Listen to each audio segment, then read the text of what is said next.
This is Rev. Michelle Hopkins. On October 8th, there was an earthquake in South Carolina. Command ordered that those ships, rather than detonating those nuclear weapons in South Carolina, they took them offshore and detonated them in the ocean offshore. And for that, their heads rolled. That's why they were fired. Now, I went back to, I decided to look what was going on from satellite imagery in that area to find out if I could see anything that was going on.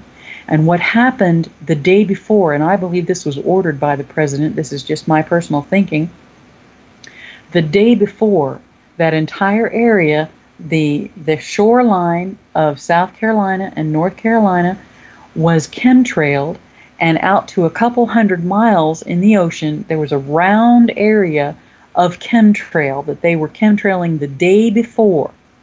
The day of, that entire area was so thick with those clouds that were kept in place by frequency. Anything could have gone down, and nobody from any satellite would have been able to see it.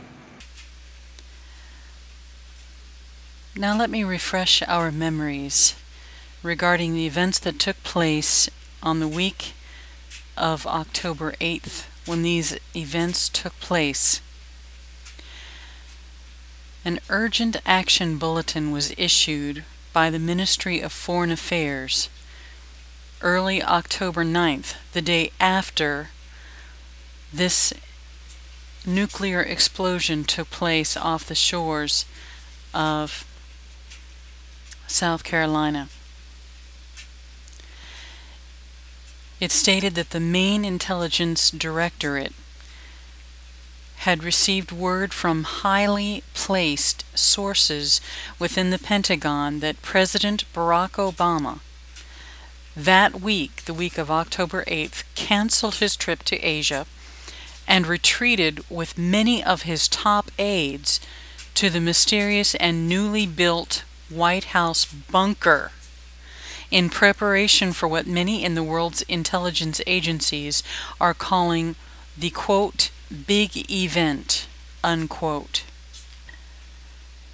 Important to note is that the main intelligence directorate sources were notified by their Pentagon counterpart the week prior to that Obama was preparing to invoke the powers given to him under 50 U.S.C. Chapter 13 to hold that various American states are now in a state of insurrection, thus allowing him to invoke the National Emergencies Act under 50 U.S.C. and 1621 and invoke the highly controversial continuity of government plan for the United States, allowing him in essence to rule with dictatorial powers. Equally important to note, this bulletin says that the mysterious white bunker was completed last year,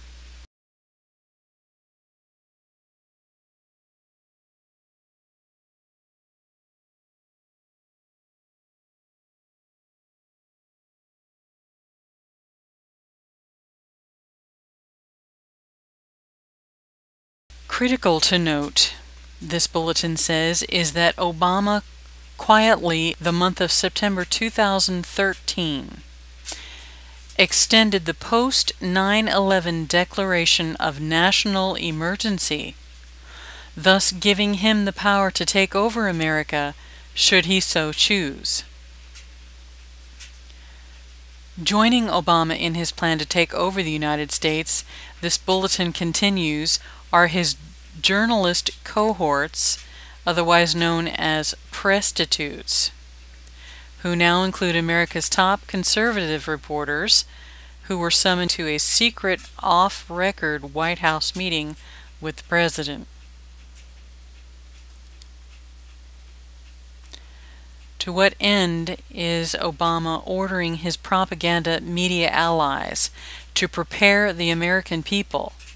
For this bulletin further states can be gleaned from their recent reporting, which includes former U.S. Assistant Secretary to the Treasury Paul Craig Roberts, who is advocating that Obama declare a national emergency and rule as dictator.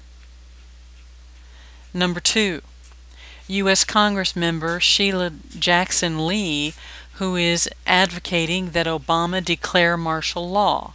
And number 3, New York Times columnist Thomas Friedman, who is advocating that American people stand with Obama as democracy itself is at stake.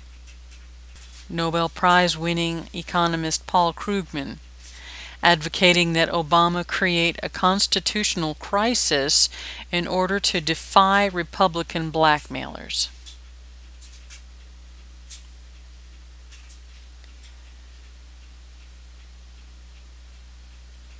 These were the events the week of Obama's nuclear false flag on America.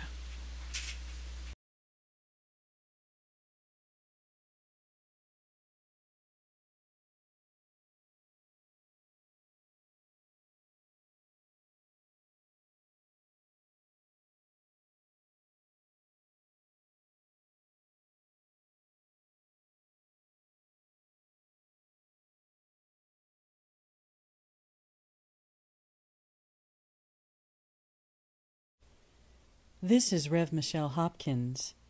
Thank you for watching, and God bless you.